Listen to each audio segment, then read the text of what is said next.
दाता जी मेरी दे रूप अंदर हो रंग पूरी पंजाब नू ला सकदा जे सुलेमान दे भरे दरबार अंदर ए वली तख्त बलकीस मंगवा सकदा दाम वाली नू रब तौफीक दित्ती है इत्थे बैठ मदीना विखा सकदा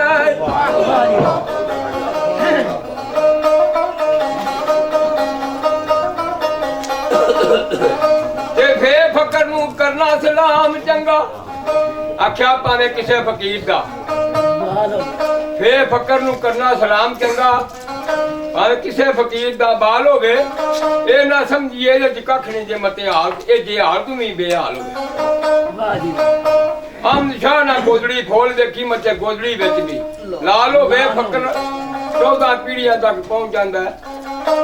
जेकर किसे फकीर दे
ਸਭ ਐਫਰਟਾਂ ਪਰ